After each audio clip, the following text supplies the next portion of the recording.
Vamos ler lá no livro de Gênesis, no capítulo 6. Gênesis, no capítulo 6.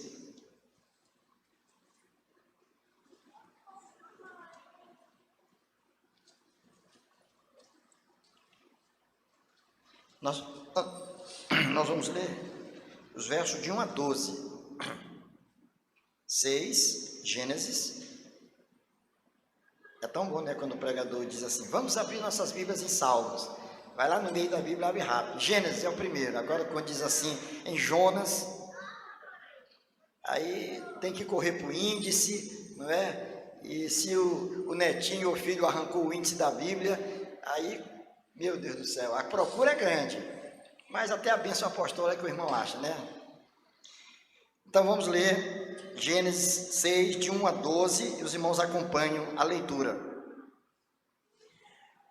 Como se foram multiplicando os homens na terra, e lhe nasceram filhas, vendo os filhos de Deus que as filhas dos homens eram formosas, tomaram para si mulheres, as que entre todas mais lhes agradaram. Então disse o Senhor: o meu espírito não agirá para sempre no homem, pois este é carnal, e os seus dias serão 120 anos. Ora, naquele tempo havia gigantes na terra, e também depois, quando os filhos de Deus possuíram as filhas dos homens, as quais lhes deram filhos, estes foram valentes, varões de renome na antiguidade. Viu o Senhor que a maldade do homem se havia multiplicado na terra, e que era continuamente mal todo o desígnio do seu coração.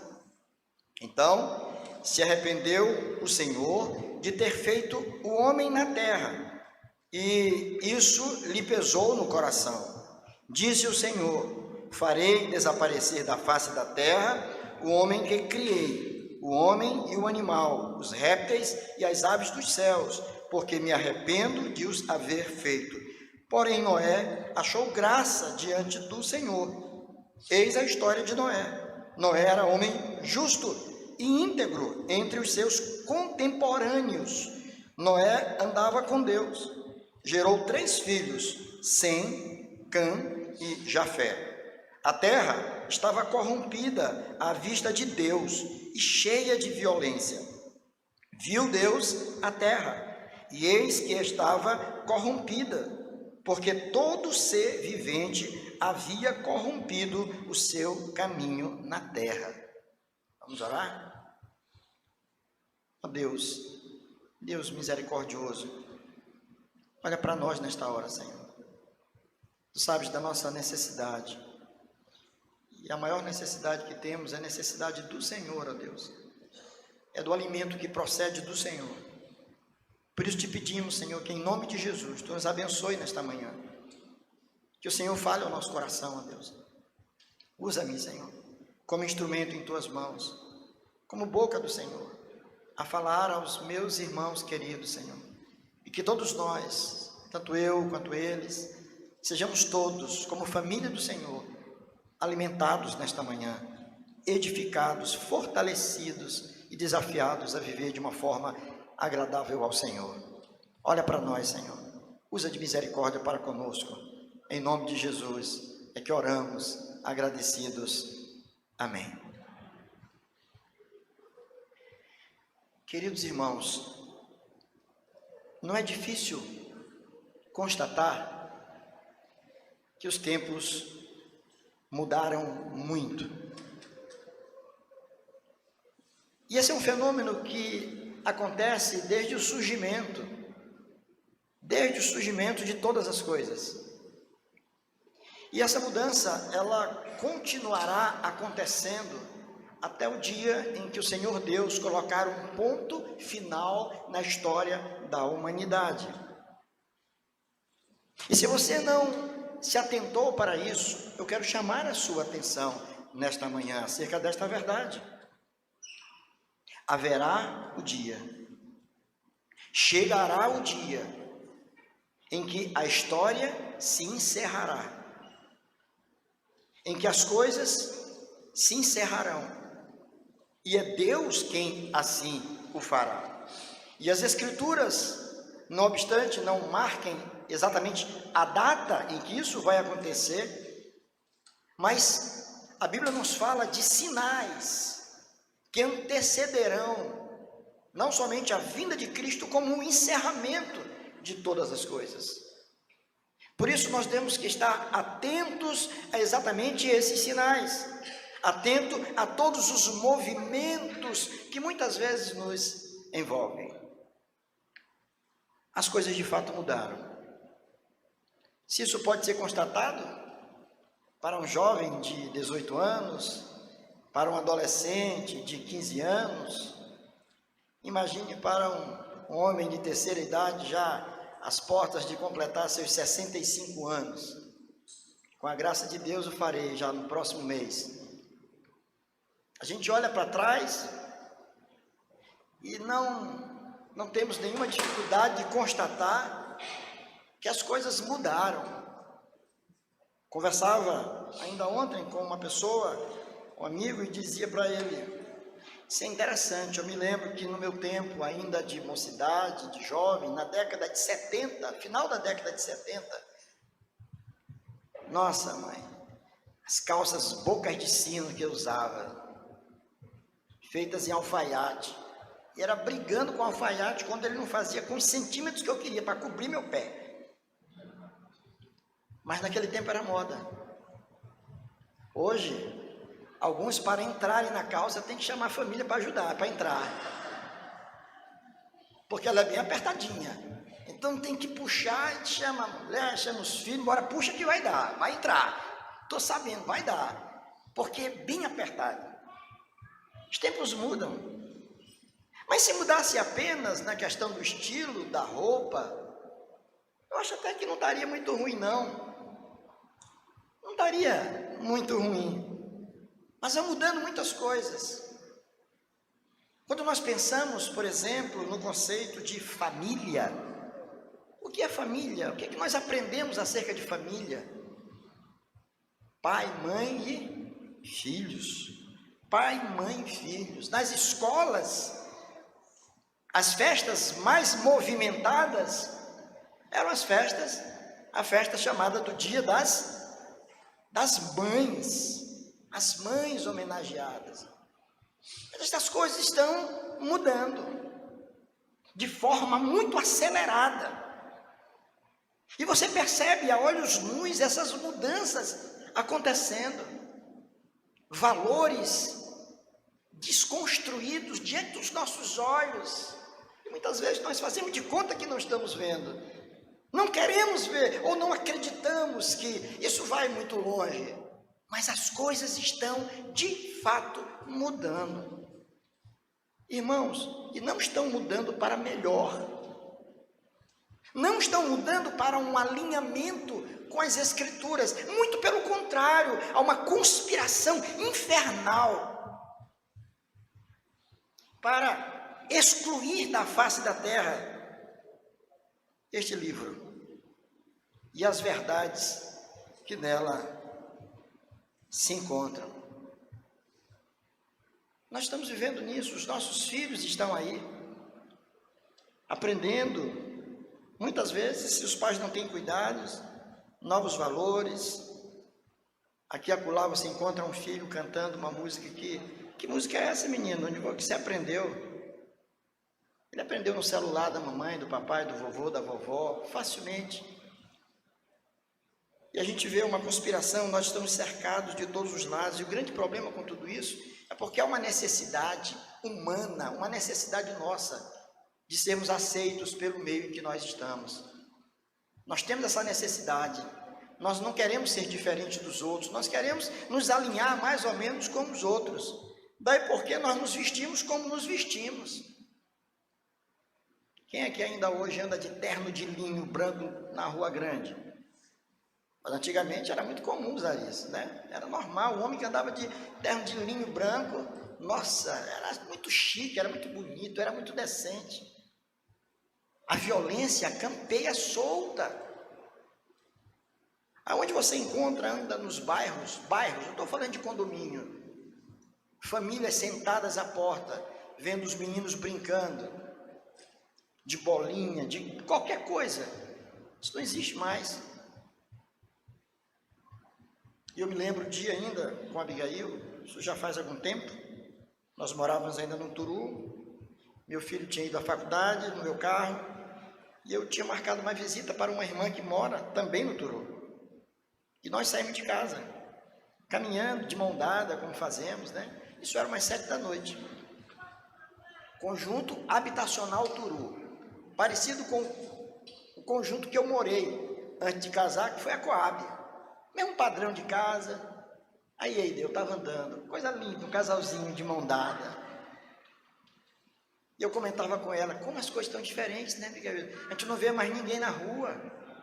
Todo mundo trancado, os muros subiram, e como se isso não bastasse, colocam aquelas coisas que eu não sei qual é o nome daquilo, parece coisa de penitenciária, tá lá, aqueles arames farpados lá em cima, cerca elétrica, e do outro lado um pitbull latindo, além das câmeras, e tudo assim. E nós andávamos, estávamos quase chegando no local, no nosso destino, de mão dada, até que então fomos abordados por um ciclista, uma vítima da sociedade, que se dirigiu para mim com uma faca e encostou na minha barriga. É verdade que a barriga era um pouco menor. E ele disse para mim, me dá tudo, me dá tudo, me dá tudo. E me deu uma paz tão grande, que eu aprendi que a gente tem que levantar a mão, né? Não é isso, coronel? Ô, capitão, coronel profetizando já, viu? Amém. Lá levantei a mão imediatamente. Eu disse, rapaz, eu estou indo fazer uma visita aqui, eu não tenho documento, estou sem nada aqui. Ele olhou o relógio, me dá o relógio, me dá o relógio, me dá o relógio. Me dá a aliança. E a aliança não queria sair, e eu olhava de um lado para o outro, dizia para ele, rapaz, te acalma, esse negócio não vai dar certo, porque vai passar um carro já aqui, vai ficar ruim esse negócio. E ele me dá. Tirou minha aliança, tirou de Abigail. E eu que estava falando para ela que as coisas mudaram, estava todo mundo trancado dentro de casa. Fiquei sem relógio e sem aliança. Sem relógio e sem aliança. As coisas mudaram, né, irmãos? Esse texto fala exatamente de uma mudança significativa que houve no tecido social, no mundo daqueles dias. Veja que Gênesis fala da criação do mundo, de todas as coisas. Deus criou Adão e Eva, Caim e Abel e seus filhos, criados sob a mesma orientação, sobre a mesma atmosfera cultural. Mas aconteceu que Caim planejou e executou a morte do seu irmão. Tirou a vida de Abel. O texto vai dizer que depois de algum tempo, Adão e Eva têm um filho, bota o nome de Sete. E se você olhar o capítulo 5 de Gênesis, você vai ver que quando fala sobre a descendência de Adão, não vai nem falar de Caim, porque Caim recebeu uma maldição, saiu de lá e foi ter uma outra vida, de acordo com a sua natureza pervertida. Mas observe a descendência de Adão.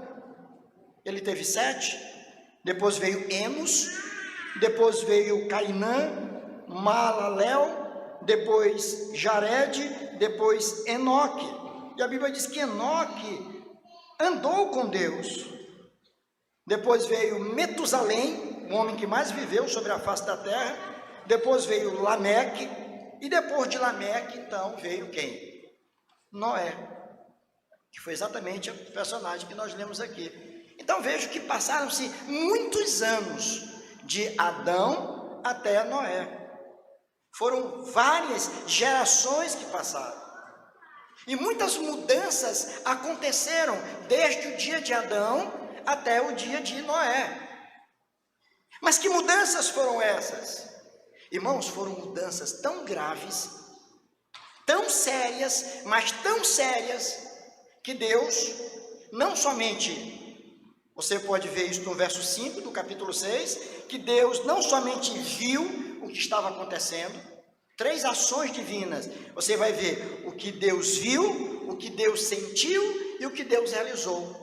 Verso 5, verso 6 e verso 7. O verso 5 diz: viu o Senhor que a maldade do homem se havia multiplicado na terra, e que era continuamente mal todo o desígnio do seu coração. Olha aí, ó, a maldade do homem havia crescido exponencialmente. E alguém vai dizer assim, como alguns dizem ainda hoje: pastor, você está falando disso, mas isso sempre aconteceu. É uma forma de satisfazer, às vezes, se acomodar no coração, aquilo que a gente não quer admitir. Mas sempre aconteceu maldade, olha lá. Mas só que a Bíblia aqui vai dizer para nós que essa maldade, ela se tornou sistêmica, ela cresceu e ela se estabeleceu de uma forma tal que abrangeu toda a humanidade. Deus viu o Senhor que a maldade do homem se havia o quê? Multiplicado na terra, e que era continuamente mal todo o desígnio do seu coração. Deus viu. O que é que Deus sentiu? Verso 6. Então se arrependeu o Senhor de ter feito o homem na terra, e isso lhe pesou no coração. Essa palavra se arrependeu, ela não pode ser interpretada literalmente, como se Deus tivesse mudado de ideia. Deus pensou uma coisa e agora ele pensou diferente. O arrependimento é uma coisa comum ao ser humano, que muda de planos, que muda de ideias, que muda de desejos, que muda de tudo. Nós nos arrependemos muitas vezes.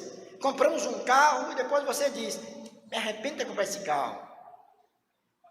Matriculei meu filho na escola tal. Aí depois, diante dos primeiros problemas, geram insatisfações, você diz: mas como eu me arrependo. Eu tinha uma casa em tal local, vendi, fui morar em outro bairro, achando que lá seria muito bom. Meu Deus, como eu estou arrependido. Meu Deus, o que eu fui fazer? Por que eu saí de lá? Ali era tão bom.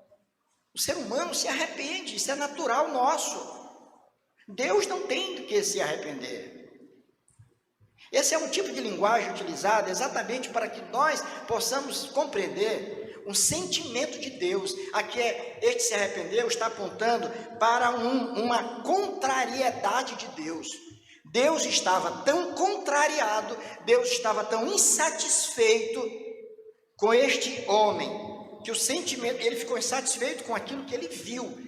Deus viu a maldade que havia se multiplicado, o coração do homem estava completamente pervertido, e agora esse ser humano, que foi objeto do cuidado de Deus, foi Deus quem criou este homem se perverteu de tal maneira que trouxe uma tristeza muito grande ao coração de Deus. Então você vai ver no versículo 5 o que Deus viu, no verso 6 você vai ver o que Deus sentiu, e no verso 7 você vai ver o que Deus sentiu com aquilo que ele viu e aquilo que ele sentiu. Disse o Senhor: farei desaparecer da face da terra o homem que criei, o homem e o animal, os répteis e as aves dos céus, porque me arrependo de os haver feito. Olha só o que Deus decidiu fazer, que coisa dura ler isso, né? Deus resolveu simplesmente extinguir da face da terra o homem, por conta da sua maldade. Foi o juízo de Deus. Deus, ao contemplar a sua própria criação e vê-la completamente desfigurada, descaracterizada, Deus toma então uma decisão. E a decisão dele foi: farei desaparecer da face da terra. Foi Deus quem tomou a decisão, ninguém o levou a isso. Foi ele próprio que tomou essa decisão. Agora, observe a evolução das coisas. Como todo esse problema aconteceu, irmão, e eu peço a você, Vamos sempre olhar para a palavra. Eu sempre digo, olha, a gente tem que ter um cuidado muito grande com a nossa hermenêutica, com a forma que a gente compreende as coisas. Use sempre, irmãos, a Bíblia para compreender o que acontece lá fora. Não use o que acontece lá fora para tentar compreender a Bíblia, porque você vai ter problema. Então veja o que acontece. O verso 1 do capítulo 6 começa dizendo: como se foram multiplicando os homens na terra, lhe nasceram filhas. Olha só, vê se você compreende bem isso aí. Adão e Eva, depois veio Sete, Caim já existia, Caim também foi tendo seus filhos. Lembram que os filhos de Adão e Eva não foram apenas Adão e Eva e Sete. Esses foram que foram escritos aqui, mas se passaram muitos anos, eles tiveram muitos filhos. Verso 2 diz: vendo os filhos de Deus que as filhas dos homens eram formosas, tomaram para si mulheres, as que entre todas mais lhe agradaram. Vejam que o texto bíblico vai falar dois tipos de filhos: os filhos dos homens, não é? E vai falar os filhos de Deus e as filhas dos homens. Veja que o Senhor está estabelecendo uma diferença aqui em relação à humanidade. Uns ele diz que são de Deus, outros ele diz que simplesmente são dos homens. E há autores, pouquíssimos, muito poucos, que entendem que essa relação, esses filhos de Deus a que Moisés se refere ao narrar aqui, ao escrever o texto, se refere a anjos. Anjos que desceram dos céus e se relacionaram com mulheres. Anjos desceram dos céus e tiveram relações sexuais com mulheres, e elas engravidaram, tiveram filhos, e filhos até gigantes. E alguns se satisfazem com isso, mas é uma explicação inaceitável. E nós temos uma quantidade enorme de autores, estudiosos e exegetas que, sem nenhuma dificuldade, combatem essa interpretação. Eles dizem que o que acontece aqui é que já havia a descendência dos chamados de cainitas e setitas. Cainitas eram os descendentes de Caim e setitas os descendentes de Sete. Claramente se vê uma menção aos homens ímpios e os homens piedosos. Então estes homens de Deus chamados aqui, que é apresentado aqui, se refere não a anjos que desceram dos céus, porque os anjos são seres assexuados, mas se refere aqui a homens pios, a homens piedosos, a homens que amavam a Deus, a homens que honravam ao Senhor, homens que se prostravam diante do seu Criador, homens que obedeciam a Deus. São estes homens chamados de homens de Deus, ou filhos de Deus.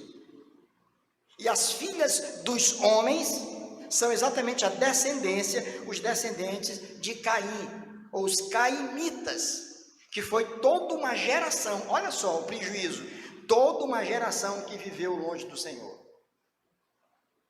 Olha que coisa séria. Caim pecou, cometeu um assassinato, um homicídio, matou seu irmão. Caim, a partir daí, escreve toda uma história marcada por pecado. E a geração que é oriunda dele é uma geração comprometida com o mal. Bem, até então você acredita que você está entendendo muito bem isso aí. Então você tem, de um lado, os cainitas e os setitas. Pela narrativa, claramente você vê filhos de Deus e filhas dos homens. Homens ímpios e homens pios, homens piedosos. Como é que de repente a terra está completamente comprometida? Não seria apenas esse lado cainita que estaria entristecendo a Deus? Seria muito bom se fosse isso. Mas é que mora o problema, irmãos. E aí que eu quero chamar a sua atenção para isso. é que os filhos de Deus, os homens de Deus, homens comprometidos com Deus, se deixaram encantar pela formosura daqueles que não eram de Deus. Se deixaram levar o mesmo pecado de Eva, pelo que viram, gostaram, foram atraídos, seduzidos, se envolveram e foram corrompidos na sua essência. Já não eram mais os mesmos, os seus costumes, os seus valores foram mudando. Isso não muda de um dia para a noite. E muitas vezes não muda de uma geração para outra. Demora um pouco, mas muda. A menos que Deus ponha um ponto nessa história e diga: vamos mudar isso aqui. E transforma aquele que antes era incrédulo. Mas claramente se vê nas Escrituras essa verdade exposta para nós. É dessa mistura, é desse envolvimento do ser humano, daquele que foi separado por Deus, para se misturar com aquilo que não é de Deus. O tempo passou. O tempo passou. Confira os anos. Pega a idade de cada um desses aí que eu li aqui agora. E vejam quantos anos se passaram para o Senhor dizer o que disse. Para que essa mudança tenha acontecido. Foi uma mudança gigantesca. Tão gigantesca que afetou o coração do Senhor. Ele se entristeceu muito com aquilo. Porque a humanidade toda estava pervertida. Irmãos, as mudanças, elas começam a acontecer na nossa vida e elas entram sutilmente na nossa casa. Preste atenção, meu irmão. Ela entra sutilmente na nossa casa. É aquela pequena concessão que você faz. Aquela pequena concessão que você faz. Que vai vir uma outra. Vai vir uma terceira. Uma quarta. E quando você abrir os seus olhos, você já não tem o domínio da tua própria casa. Não é à toa que se encontra lares onde quem manda mais não é o pai e a mãe, são os filhos. É que dizem se os pais devem ir para a igreja ou não, ler a Bíblia ou não. E pais que chegam a dizer, às vezes em ambiente de gabinete pastoral: pastor, eu estou com uma dificuldade, eu não consigo mais nem ler a Bíblia, porque meu filho não deixa. Eu não fui domingo à igreja, pastor, porque meu filho não permitiu. Ele estava querendo ver não sei o quê. Estava com um coleguinha lá em casa que foi brincar. Que coisa linda, os menininhos brincando. Eu não consegui sair de casa. Consegue mudando lentamente, tirando você do seu norte, do seu rumo. Quantos casais chegam muitas vezes ao rompimento definitivo, porque permitiram uma pequena brecha no começo. Perderam a comunhão, perderam o contato, já não tem mais diálogo, já não caminham mais juntos. O tempo passa, irmãos, o tempo é implacável, e nós vamos assumindo novas formas de vida. A nossa casa já não é mais a mesma. Conversava certa feita com o irmão, ele já é bem idoso, né, hoje, mas naquele tempo não. E ele dizia: crente, pastor, o senhor imagina quando na casa de papai. Papai tinha muitos filhos, eram 9 filhos. Todos se assentavam à mesa. E antes das refeições, todos liam um texto da palavra, nós orávamos. Papai não queria saber não, de nada. Todos, 9 meninos, todo mundo quietinho em torno da mesa, agradecendo a Deus pelo alimento. Não tinha essa história. Os tempos mudam. Eu, apesar de não ser do tempo de Noé, claro, mas me lembro que, ai de mim, se eu chegasse perto de uma parenta, tia distante, e minha mãe estivesse do lado, se eu não estendesse a mão para tomar a benção, beijando a mão, benção tia, eu pegava um beliscão na costela aqui. E minha mãe, não sei se ela fez um curso para ventríloco, né, como as mães fazem, é assim, falam pelo canto da boca, toma benção. Ninguém estava percebendo. Eu acho que Ruth já fez isso com o Romerinho, né, ali, beliscão e Ruth. ora.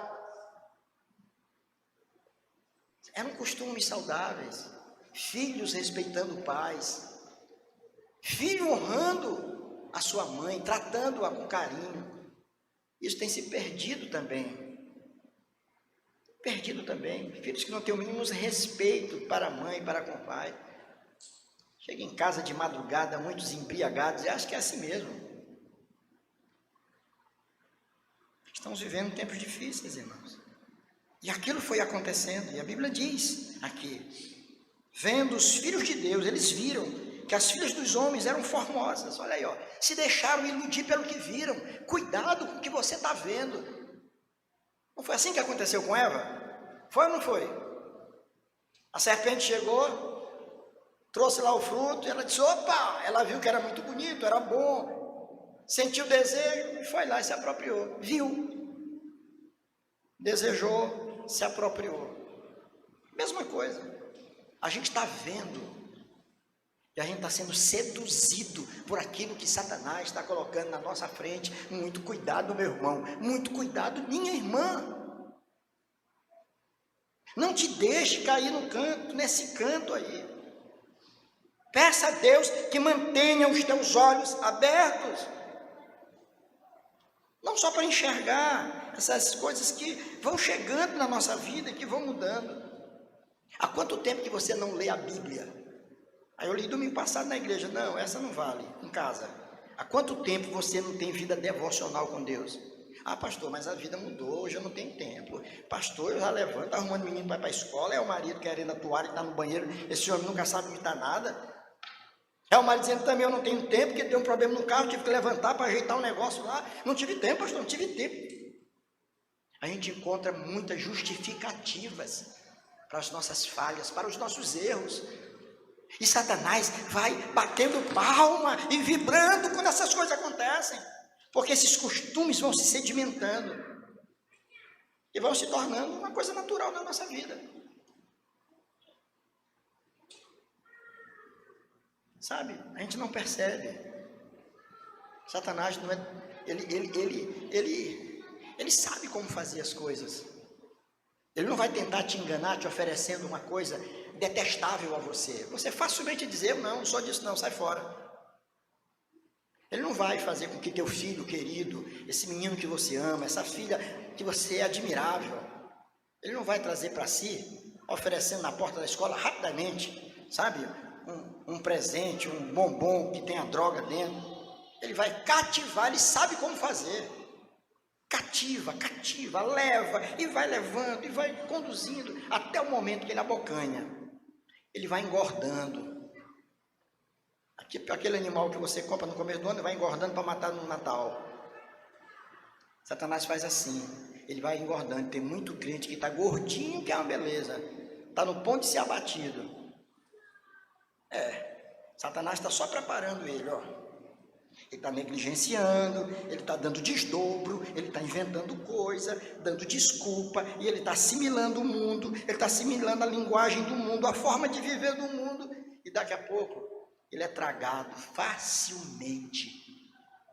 Ele vai dizer, ai meu Deus, como que isso aconteceu? Filho, como aconteceu?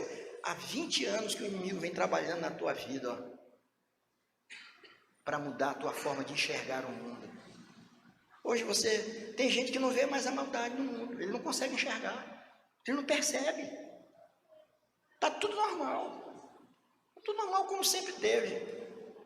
Mas olha o que o texto diz, que o próprio Deus aqui disse, não, está tudo normal, as coisas foram mudando. Mas, irmãos, quando eu li esse texto, eu estava meditando nesse texto, e os irmãos não imaginam como eu me deparei com esse texto. Eu olhava para ele, eu li, deixei a Bíblia lá, deixei mesmo, larguei lá em cima, e disse, não, eu vou ler outra coisa, vou sair, depois eu volto aqui para ver. Aí o coração nesse texto. Mas o que é que eu vou dizer para os meus irmãos?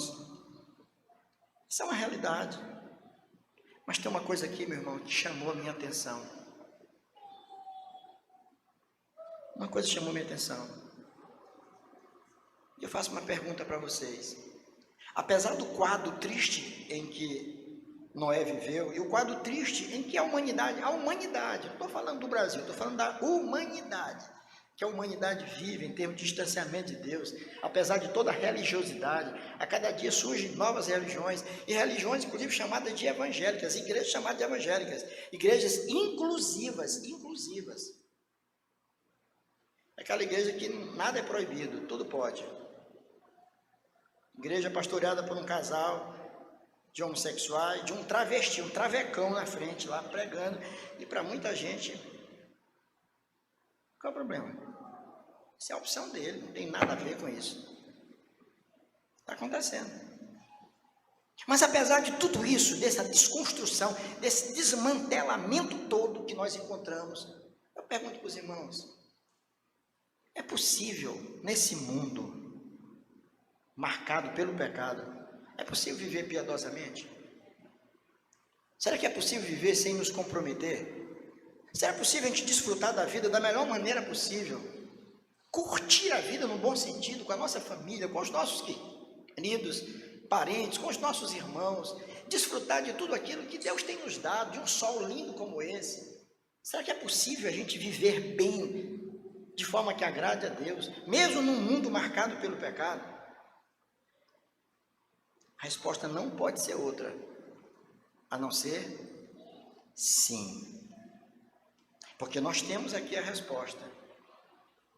Porque diante de tudo que foi dito, olha o peso, presta atenção, meu irmão. Diante de tudo que foi dito, olha para o verso de número 8. Eu quero que nós leiamos o verso 8, todo mundo lendo para fora. Não é uma leitura murmurante, é uma leitura para fora. Vamos ler o verso 8 do capítulo 6 de Gênesis, todos juntos. Porém... Os irmãos entenderam o que leram? Porém, o quê? Noé achou graça diante do Senhor. Pensem no peso desta simples palavra, porém. Pense na importância dessa palavra nesse contexto. O mundo estava se acabando em pecado. A humanidade estava entristecendo a Deus pela forma de vida. Porém, a despeito de tudo isso, apesar de tudo isso, tinha um homem que Deus olhou para ele. E diz a Bíblia, Noé achou graça diante do Senhor. E sabe o que eu pensava, irmãos? Enquanto eu meditava nisso, e mais uma vez eu me levantei, e eu, o que estava fazendo? Fui lavar louça, pensando nisso. E aí, não, acho que eu vou lavar essa louça aqui. E eu pensando, Senhor, diante desse quadro todo que o mundo vive, o Senhor, quando olha para a minha vida, para mim, Senhor, o Senhor se alegra comigo? Será que eu achei graça diante do Senhor? Será que eu, Senhor, será que eu posso ser visto pelo Senhor de forma diferente com que o Senhor vê uma humanidade caída? Ou será que eu estou muito parecido com muitos que estão agora embriagados, com muitos que estão planejando crime, com muitos que estão distantes do Senhor? Como será que eu estou, Senhor? Eu me pareço mais com um cainita ou com um setita? Como eu estou? Eu estava trazendo, irmãos, para mim. E aquilo que eu disse para vocês aqui, eu não prego um sermão sem que antes ele fale ao meu coração.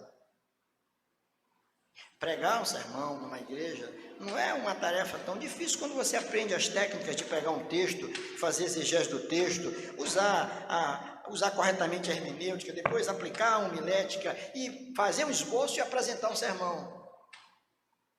Até um incrédulo pode fazer, mesmo sem acreditar em nada do que ele está dizendo. Ele pode apresentar um belíssimo sermão e fazer a igreja toda chorar, que pode ser alguém de uma oratória maravilhosa. Mas uma coisa é você falar daquilo que Deus invadiu o seu coração. Então eu estava olhando para a minha própria vida e perguntava para Deus, Senhor, será que eu sou essa pessoa? Será que assim como o Senhor olhou para Noé, o Senhor olha para mim da mesma forma? Será que o Senhor tem feito de mim um bom servo, um bom esposo, um bom pai, um bom avô, um bom amigo, um bom vizinho, um bom pastor? Como é que o Senhor me vê? Porém, o Senhor achou graça diante do Senhor.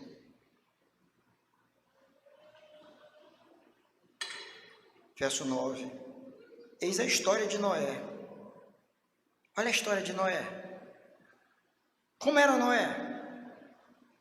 Noé era homem justo e íntegro entre os seus contemporâneos. O que significa contemporâneo? São pessoas que vivem no mesmo tempo. Eu tenho um grupo aqui, um WhatsApp, dos meus contemporâneos do seminário. Tudo pastor já de cabelo branco, alguns carecas e alguns até Deus já levou. Fomos contemporâneos, vivemos no mesmo tempo, mesma época. O que o texto está dizendo? Que Noé, ele era justo e ele era íntegro entre os seus contemporâneos. Quer dizer, ele era um homem com essa natureza, com essas características, entre os seus, era lá no meio da muvuca, lá no meio da galerona. Ali ele era um homem diferenciado. Você é um homem diferenciado? Minha irmã, você é uma mulher diferenciada lá onde você está, lá no teu trabalho, lá no meio do condomínio onde você vive. Como é que as pessoas te veem? Você é um homem assim no seu ambiente de trabalho, na tua instituição de ensino, você é assim. Você consegue se estabelecer como uma pessoa justa, íntegra, reta, temente a Deus, onde quer que você esteja? Ou de alguma forma você acaba assimilando um pouquinho a cultura do meio onde você está? Esse é o nosso perigo. Para querer agradar muitas vezes amigos, você acaba ingerindo bebidas que não deveriam. Você acaba falando o que você não deveria falar, compartilhando de piadas imundas, dando risadas e até se achando no direito de contar a sua também, simplesmente para que você seja exatamente igual a todo mundo. Todo mundo faz isso. Seus colegas pescam para poder fazer prova, e você diz, não, eu não sou diferente, eu também sou gente, eu também vou fazer a minha colinha e vou, não é? Eu vou tirar uma boa nota, esse é meu objetivo, os fins justificam os meios. Estou precisando, se eu não tirar, a mamãe vai me bater, vai cortar minha mesada. Como é que nós nos comportamos? Ou será que você tem a coragem de ser, de fato, diferente? Quais são os ambientes que você tem entrado? Como você tem vivido? A maneira com que nós temos vivido denuncia aquele que rege a nossa vida.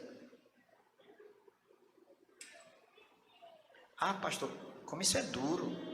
Mas irmãos, eu poderia ser diferente diante de um texto desse. Não, pastor, o senhor podia pegar só as coisas boas, assim. Mas existe coisa melhor do que sermos admoestados, exortados, desafiados por Deus para uma vida reta. Sabe por quê, irmãos? A gente precisa ser impactado com essas verdades. Porque Deus quer que a gente desfrute do melhor, daquilo que Ele tem reservado para nós. Deus quer isso. É isso que Deus deseja para nós. É impossível ter uma vida reta e uma vida agradável aos olhos de Deus e desfrutar do melhor se você está em desarmonia com o Senhor.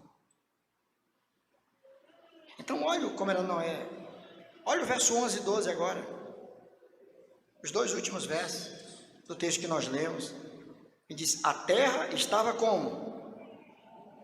A terra estava corrompida. O mal havia se estabelecido. A terra estava corrompida à vista de Deus e cheia de violência, havia muita violência. Viu Deus a terra, e eis que estava corrompida, porque todo ser vivente havia corrompido o seu caminho na terra. Olha aí, ó. Olha a gravidade da coisa. Olha a gravidade do que estava acontecendo. Então, no meio daquele contexto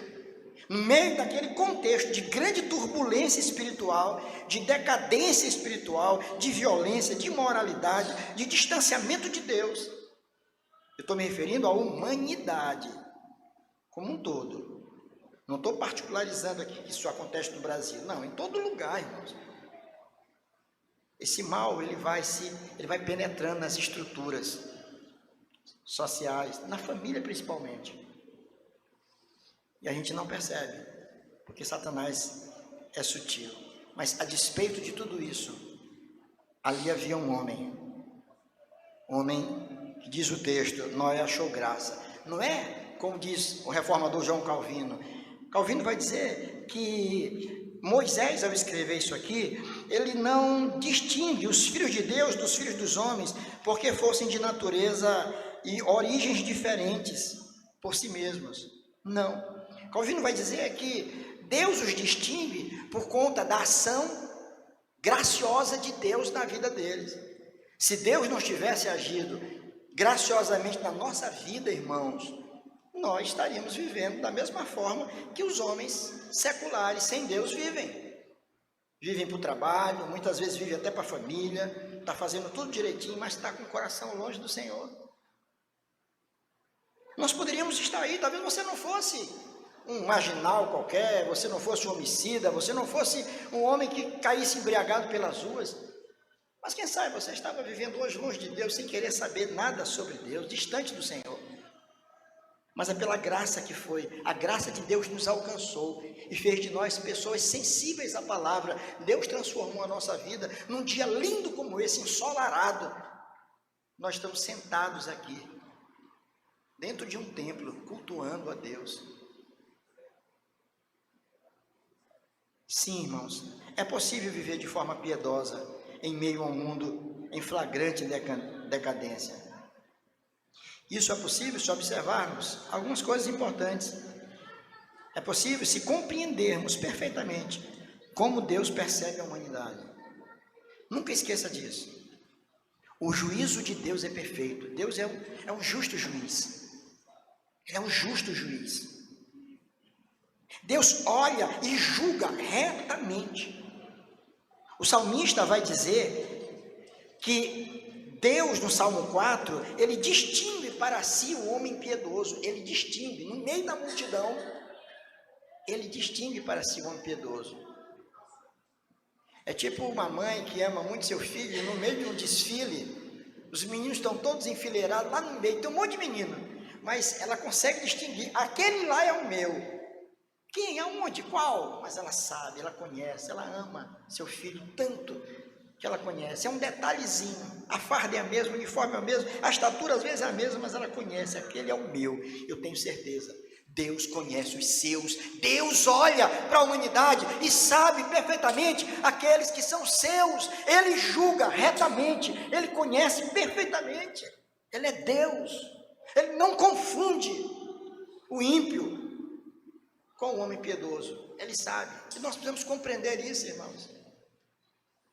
É Deus que olha para nós. É Deus que nos percebe. Nunca pense que Deus esqueceu de você. Nunca pense que Deus está te confundindo com os outros. Não. Deus sabe quem você é. E Ele sabe quem você é, porque por você Jesus Cristo morreu. Você foi lavado no sangue do Cordeiro. Você nem precisa usar o quipá, como os judeus usam para poder ser identificado. É como se Deus, olhando de cima, olhasse o quipá. Esses são os que me pertencem. Não precisa do quipá. Nós somos lavados no sangue do Cordeiro. O Senhor nos conhece perfeitamente. Deus te conhece. Ele sabe quem você é. Você pode ser um filho rebelde até, mas você é filho de Deus. Você pode ser teimoso, mas o Senhor te conhece. Você pertence a Ele, e Ele tem uma forma própria de tratar você. Então, é possível sim viver de forma piedosa, em primeiro lugar, compreendendo que Deus conhece, Deus discerne para si aqueles que lhe pertencem. Em segundo lugar, é preciso também ter ao Senhor como a nossa companhia. O texto vai dizer claramente, no verso 9, que Noé andava com Deus. Noé andava com Deus. Deus era a companhia dele. Eu te pergunto, quem tem sido a tua companhia? Com quem você mais anda? Quem são os autores que você mais lê? Isso define Olha, e aqui está falando alguém que tem uma paixão por leitura como vocês não imaginam. Tem uma paixão. Se é uma coisa que eu gosto, é de ler. E tem autores que eu digo, não interessa o que ele escreveu. Se ele escreveu quem sabe, uma forma de fazer um bolo de laranja, compre, porque com certeza vai ser um bolo gostoso, porque vale a pena. Tem autores assim que são preciosíssimos. Tem outros que você lê por obrigação, por dever. E tem muitos assim. Leio por dever. Com quem você anda? Quem são os teus conselheiros? Quem são os teus conselheiros? A tua mente está sendo eivada. Que tipo de pensamento? Quem está colocando os pensamentos que você tem na sua mente? O companheiro de Noé era Deus. O Senhor é o seu grande companheiro. E é o que nós precisamos fazer também, irmãos. É ter a Deus como nosso companheiro, como nosso conselheiro, como aquele que está ao nosso lado. Ouça o que Deus tem a dizer. Ouça o que Deus tem a dizer. Em terceiro lugar e último, é preciso não somente compreender que Deus percebe perfeitamente a humanidade, é preciso ter a Deus como nossa companhia sempre, e é preciso viver de forma obediência às ordens divinas. Olha o verso 22, que foi um verso que nós não lemos, está lá no finalzinho do capítulo 6, diz assim: assim fez Noé, consoante a tudo o que Deus lhe ordenara. Isso é bonito de ler, né? Não é bonito de ler? Te coloca no lugar de Noé. Te coloca no lugar de Noé. O Senhor disse para ele: olha, eu vou acabar com toda a humanidade. Ele disse: Senhor, mas você é uma pessoa querida para mim. Ele disse: Senhor, já decidi que o homem viverá só 120 anos. Não quer dizer que o homem viveria só até 120 anos. Quer dizer que desde aquele momento, até o momento que Deus destruísse tudo com o dilúvio, seria um período de 120 anos. Noé teria 120 anos para cumprir uma tarefinha simples, muito simples, que o Senhor deu para ele. Construir uma arca de 3 andares. Lá era um estaleiro. E ele fez uma arca no alto do monte, olha só. Agora, imagina, gente, o que aquele homem idoso, carregando madeira, tendo somente a sua família ao seu lado, pregando, preparando tudo, e as pessoas olhando para aquela cena. O que vocês acham que as pessoas iam dizer dele? Hein? Que ele era o quê? Um louco, não é verdade? Esse cara é doido. O que está acontecendo com Noé? Eu estou preocupado com Noé. Noé está, além de velho, está ficando doido. O que esse cara está fazendo? É um condomínio? O que é isso aí? Olha uma barcaça, barco, ele é louco. Um barco no alto do monte? Que isso? Que doidice é essa que esse homem está fazendo? Aquilo que parecia ser louco para os homens, era aquilo que seria a grande salvação. Uma porta haveria se abrir para que Noé e a sua família entrasse, e a porta iria fechar. Vocês estão lembrados de alguém no Novo Testamento que dizia: eu sou a porta? Foi Paulo que disse? Ah não, foi Pedro, né? Foi Timóteo, já sei. Não? Quem foi? Foi Jesus. Eu sou a porta. Não existe uma outra forma de salvação. Por isso que a mensagem do Evangelho é loucura para aqueles que se perdem. Pregue o Evangelho para um racionalista. Ele vai encontrar muitos anacronismos, ele vai zombar, ele vai rir. Ou, por educação, ele até fica pertinho de você. Só, não passa disso. Não consegue compreender. É loucura. O Evangelho é loucura para os que se perdem. Assim como a arca era uma loucura nos dias de Noé. Uma loucura. Mas Noé não somente estava fazendo a arca, ele pregava acerca do final de tudo. Ele falava, ele anunciava, mas ninguém se converteu. Alguém já disse que o pior pregador da história da humanidade foi Noé. Só entrou na arca a família dele, eu acho que debaixo de taca. A família entrou. Enquanto isso, o bonito do Jonas pregou de mau gosto, com a cara desse tamanho, todo zangado, pregou e a cidade se converteu. Dá para entender isso, né? Tem umas coisas na Bíblia. Mas é assim, irmãos, eu termino com essa pergunta: é possível viver de forma piedosa no mundo em que nós vivemos, com as influências que nós sofremos? É possível criar os nossos filhos no temor do Senhor, mesmo com a influência que está aí fora, em todos os lugares? Você vai aqui, ó, nesse celular, é tanta coisa jogada aí. Os nossos filhos, coitados, inocentes, eles pegam, estão no TikTok, e no meio de alguma coisa tão bonitinha, aí vê um palavrão, vê uma bobagem. É possível viver, irmãos, nesses dias, de forma piedosa? Sim, é possível. Com a graça de Deus é possível. Noé achou graça. Que Deus em Cristo Jesus nos abençoe, irmãos. Que a bênção de Deus esteja sobre as nossas vidas. Sabe para quê? Para que nós possamos nos estabelecer como homens e mulheres de Deus no meio de uma geração pervertida e corrupta, e que vai avançando a cada dia mais para um distanciamento de Deus, em qualquer lugar do mundo que você pensar. Os efeitos da queda alcançam a todos, mas Deus tem levantado no meio da terra um povo que honra o seu nome, e que nós possamos fazer parte desse povo, que nós possamos estar no meio desse povo que se levante para honrar e glorificar o nome do Senhor. Que Ele nos abençoe. Amém.